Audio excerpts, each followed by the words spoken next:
Hey everybody, and welcome to Scouting the League, and welcome to our first draft room edition of Scouting the League. We have fellow scout here, Brian Zeches, with us to talk defensive lineman, one of the most fun positions, my personal favorite to talk about come draft time. It was a position I used to cross-check. It is a strength of the draft. We're seeing more and more NFL teams win in the trenches. That means your O-line and D-line are going to be a big part of that first round of the draft. And we'll talk about a couple of guys, three guys today, Florida, Indiana, and Oklahoma, guys that, hey, maybe they're going to be first rounders. They'll certainly be day one, day two conversation guys.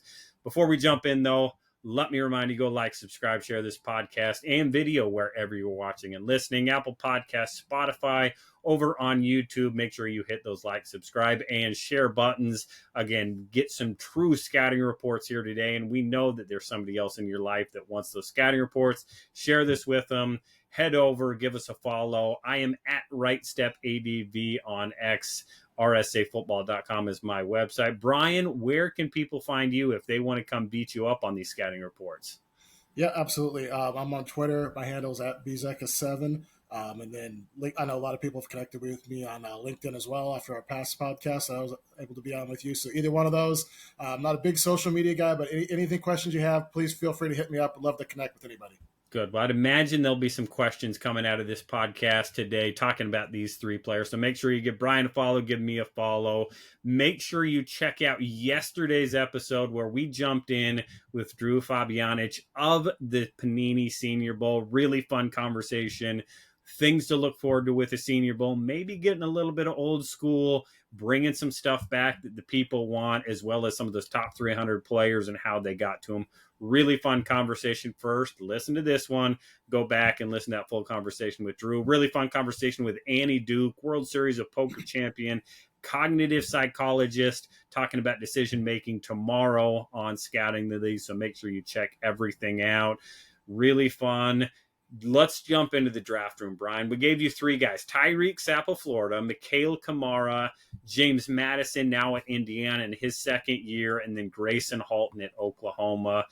Tyreak Sapp, let's jump in with him. He's a really fun prospect. Again, going to be a good conversation with redshirt senior, redshirted in 21, backed up 13 games in 22, started 11 games in 23, and started all 13 in 2024. Estimated at 6'2", 274, plays kind of that true 4-3 defensive end, sub-3 tech. What were your thoughts on Tyreak? Yeah, like you said, it's a fun guy to watch. They line him up all over the place. I counted him, in a number of different spots, five different spots. Plays hard, plays with a motor. I can see that being something where a team that drafts him probably has him as a backup year one. Really find that home for him to find what he does well and find where he excels, and then probably be a starter in year two. But like I said, this guy plays hard. He plays with a motor. He does a lot of stuff well. You can see he plays within their scheme. So I really like this guy, and I think he'll probably come to the next level this year.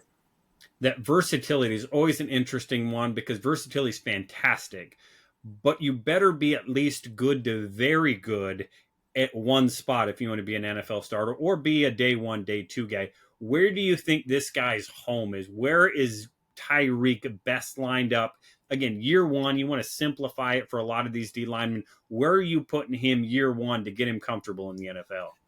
I mean, kind of the way I truly see him is that old 4-3 big defensive end. That's kind of that one now. With everybody in so much sub and nickel being, essentially everybody's in a 4-2, 4-3 now. But you get with the staff, like we had a lot of conversations in Washington when we were a 3-4 team, where it's like, well, this guy, you're drafting for base, but you're in base 20% of the time. So what does that? So like you watch Tyreak, and like I said, I counted him. He lined up in a 4-eye, a 3, a 1 technique, a 5. He's dropping into coverage, so he's all over the place.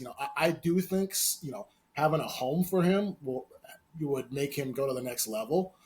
One thing that I like that you can tell he's coachable because when he gets in that 4-eye, they have him, as part of their scheme, and is they have him in a 4-point like kind of frog stance, which that's not where he's at his best. His get off is not. He kind of takes a step backwards, but in terms of like some guys would just say, "I'm going to do my own thing." I'm going to do my own stance. It's not the best for me. This guy does it every time. he works at it. He tries to do the technique. He tries to play it. So I like the coachability part of him, you Yeah. know. But again, like if I could see him in a spot where he can kind of get more of a little bit stagger, more get off, you know, that helps him. You know, and like I said, he plays hard. You know, like no matter what he's doing, you see the motor, you see, you know, the want to, all that stuff, and you see it in both phases as well. Yeah, you see that, and the production comes from the effort, which is always good. Again, I love again, you go old school left defensive end. Again, the masher against the right tackle masher. And again, you see the strength. This kid on film has a good, thick looking lower half, and it's always that question like, oh, yeah, let's stick him down and make him a 3-tech. But at 6'2" estimate, I'm going to guess he probably measures a little shorter than at 274. Again, you're not talking a huge, long-framed guy, so what is that max? Can he survive as a 3-tech on base downs? Obviously, what you said with 4-2, all your nickel defense, your sub packages, he's going to be able to rush down there because he is strong, he is thick, he is physical. He's played some of that 4-eye. He knows how to 2-gap. He knows how to drop the weight to either left or right, anchor those feet in, even if it's a little ugly sometimes. Again, he's such a competitor that he finds a way to be disruptive and make that defense work. So it's going to be a really fun one. Again, if you're a 3-4 team, are you thinking about this guy, or is this guy sliding down maybe a round or two for you just because scheme fit? Yes, 3-4, we know you're going to be a 4-down sub defense, but does that affect you if you're a 3-4 defense? I think probably in this day and age, it's where guys do a little bit more of projection and versatility. Like I would say probably not. Like I said, in Washington, we had some guys that were kind of older, more established coaches where it was more 3-4. Like we had a lot of position specifics. I'm like, this is what you had to do. You're drafting for base. You're doing all that stuff. Where, you know, the year I was in Atlanta when we were with Raheem just wanted to find where the guy was good at. You know, Right. It's less of, well, he fits this position, we're going to pigeonhole him, we're going to find a spot for him. So, and I think that's kind of, you know, as the game has transitioned a little bit, I think people do a better job, you know, if they're a 3-4 team, of finding a spot for them and projecting what they're going to be. Now, where everybody values that position is going to be a little bit different. You know, if they see him as more of you know, a package type guy, probably drop him down around a little bit. But I think he's one of those guys that when you do, you know, find that spot for him and find a home, you know, I think you're going to like him. You're talking about, you know, reducing down, being a 3-tech, being a 4-eye. You know, you see it against the run. He is better on the edge when he's going up against a tackle or the tight end where he's setting the edge. He's kind of boxing it, or he's boxing it, keeping the play inside, as opposed to holding a double. You know, he's not bad at holding a double, but it's just he's better on the edge. And I think you see a little bit of that bulk show up a little bit when he is having to hold a double. Yeah, certainly. So if you're doing your summer work on this guy, again, we don't have any 2025 tape on him. What round grade are you putting on him heading into the fall season, and where do you think you expect him to ultimately come out on the other end?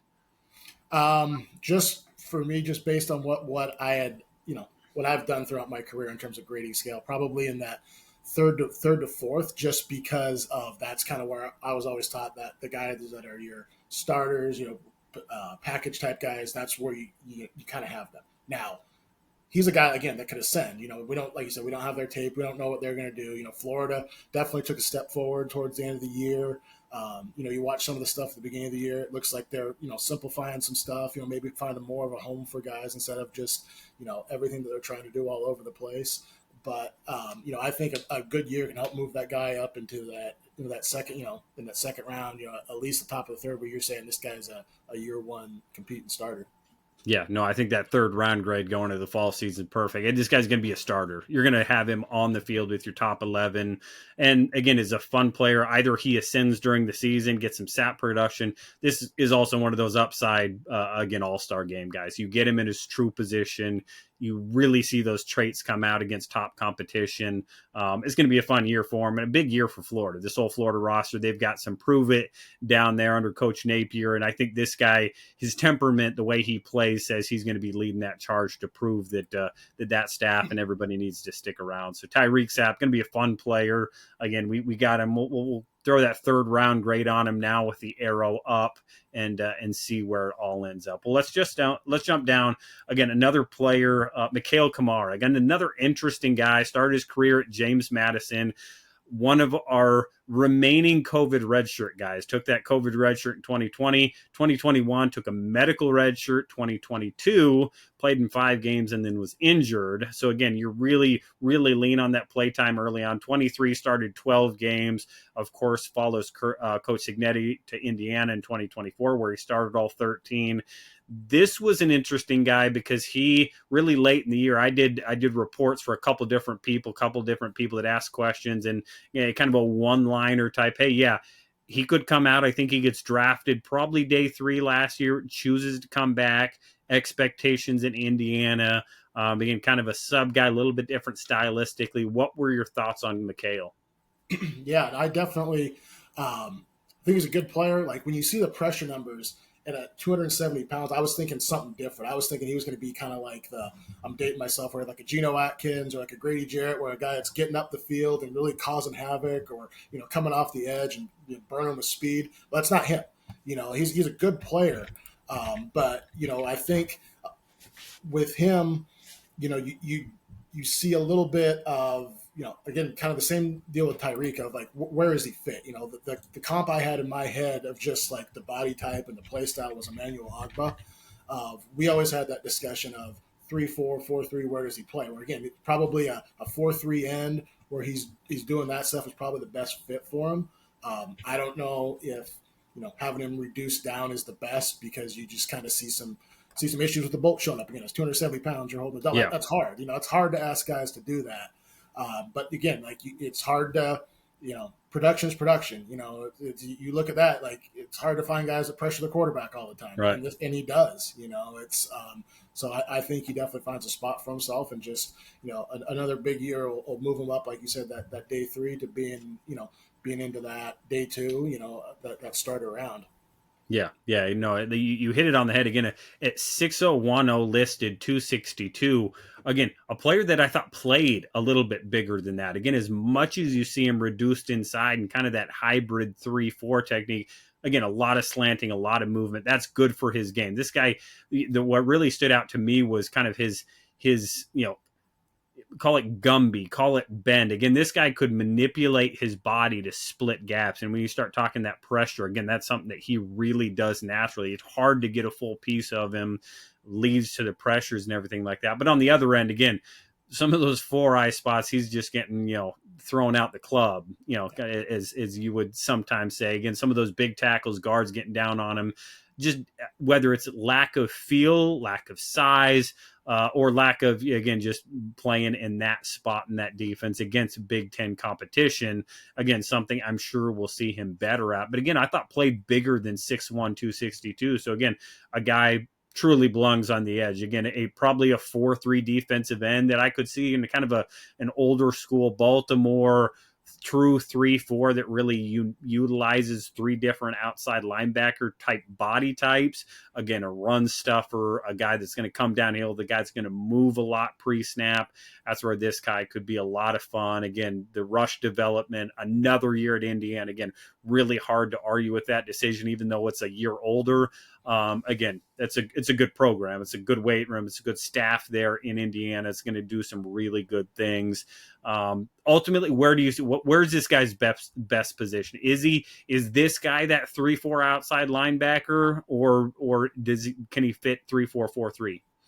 Yeah, I mean, again, like when I said Agba wasn't necessarily, like you said, he plays bigger than probably his than his numbers are. But the reason I had that in my head is just like when you see the pressure numbers, you think kind of like a flashy guy. Like you're in Atlanta, you have Vic Beasley was a flashy guy. He's a flashy guy. Dante Fowler, those are the guys I always had in my head as like the flashy guys, where Agba was more, he had the pressures, but it was more of a steady guy. Like he's going to do a variety of different things. You're not going to just like turn it on and go like, holy cow, where a guy screaming off the edge like Abdul Carter this last year. But again, the pressure numbers are there. I think he's, probably going to be he's going to have to be a 3-4 outside backer. You do see some versatility with him in terms of dropping into some coverage on stuff. So I think he does enough of that. Now if you can put on some weight, you do see him shooting that B gap, every once in a while. But you wonder, that's always the battle of it. If you add the weight to get him bulky, is he going to lose that part of his game? So I think that's kind of where he has to be, is again a little bit like Tyreak is like a package fit. And I think that might be why some guys had him on the day 3 of this last year, where the numbers would say otherwise. Good. So how much has he helped himself out? Again, going into the fall season, your grade is what? Where do you think he ends up? I think he's in that 4th, 5th range right there. I think that's more of a product of not having the true home for him more than anything else. I think that's a lot of, sometimes as scouts, we kind of use that as a dumping ground a little bit of time, of like, this guy has production, I don't know what to do with him. So I can see a lot of guys having that. But again, you're playing good competition again this year. You're playing the Big Ten. You're going to have some eyes on you. They're ranked this year. It's not coming out of nowhere. I think having a big year and having some pressures with him is going to be able to move him up into that starter round, just because, again, it's hard to find guys that can pressure the quarterback consistently like that. Yeah. Again, I think he'd hit it. Again, this is a 5th round grade for me at this point. Again, the things that I want to see. Number one is play every game this year. Again, when you start talking those early in your college career, you miss some time because of injury. Again, we want to see back-to-back years of being healthy. That's going to check a lot of boxes right there, regardless of what those injuries were early on here. And again, like you said, that was a high-scoring Indiana offense, which lent itself to sub-defense last year. If the scoring comes down a little bit this year, the style has to change a little bit. Again, that could really make or break players like Mikail, where, again, maybe it's a thinner year on offense and this grade could drop a little bit. I think he's a draftable kid all day. Again, there's enough traits there, their size, premium position. Again, they score a bunch of points. This guy gets some sack production. Maybe you're now talking 4th round. 5th round's a sweet spot for him. Again, so your role starter type. Again, your first in, your 5th defensive lineman type guy that's going to fill a role for some teams and have some good intrigue. I think that's a really good spot for him. And let's move on. Oklahoma again. Oklahoma, I think they had 10 players on that top 300 for the Senior Bowl. This is a defense. Coach Venables, again, you want to talk about another team that needs to answer the bell this year, like Florida, some big expectations, also a bunch of talent. Again, they're going to have it on offense, it sounds like. Gracen Halton's a player that has not been a starter, but has some big expectations. Again, you're talking 6'2", 290, kind of bigger guy in the group, played 10 games in 22, 11 in 23, 13 in 24. Again, it's going to be a first-year starter in 2025 as a true senior. What are your thoughts on Gracen Halton? Yeah, no, this is the flashy guy that, you sit there and you look at the guy that's getting up the field, that 3 technique. I really like watching him play. Like the concern, like you said, is that doesn't start. He was starting 3 games last year, rotational guy on a team that didn't have their best year. Just being honest with it, it's like, so what's holding him back? Is there something that's going on that we don't all necessarily see? Because you turn on the tape and he is causing some havoc. I think this guy, his ceiling's a starting 3 technique, in the league. I think that's something that, being more consistently on the field, having a good year, I think that's where he is. It's for a 4-3 team that's like a disruptive guy. I mean, this is your guy, but I do think he needs to do some work in terms of, you talk about the bulk at 290. It's a narrow 290, and there are some plays that, as much as I like him, where, versus the run, it's not very good, and it's you can tell he likes rushing the passer. So, being more consistent in that area is something for me. But, when he shoots a gap and gets upfield in both phases, I mean, he is disruptive now. I mean, you see that show up on film. I mean, the LSU game, he had that strip sack and forced fumble. I mean, he's a fun guy to watch. Yeah, no, the flashes for this player, again, that first step in penetration, again, that's what really jumps out on the positive end. The thing that really I kept coming back to is this guy's on the ground too much. Again, you start talking about that narrow frame, the lighter hips. Again, any kind of contact, you're penetrating. Yeah, you're getting some disruption in the backfield, but you're on the ground not making plays. Again, the defense can only cover for you so much. That was really the thing, which, again, maybe, again, that's the question that the real scouts out on the road get answers. Why? The whys. Why was this guy not a starter? Why is this guy on the ground? Because, again, you can see the athleticism. The athleticism is not a question.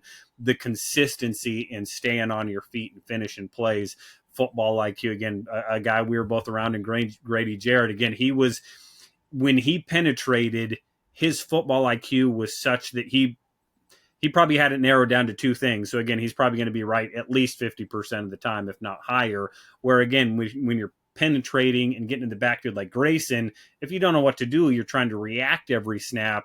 Again, you're going to have some ugly looking snaps there on the field. But again, true three techniques are hard to come by. Big guys at 290 plus that can penetrate the B gap, hard to come by. That's always going to elevate the draft stock. The traits are going to be there. This guy's going to have plenty of flash and highlight tapes. There are NFL teams that really lean into hey, if he shows it on film, that's what we can make him.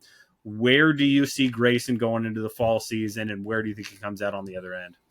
I mean, I think right now you have to have him in probably that fifth or sixth just because of being a backup, and I think just being around D-line, we've both been around D-line coaches, the stuff that we're talking about is the stuff that they just kill him for in pre-draft, kill guys for in pre-draft reports.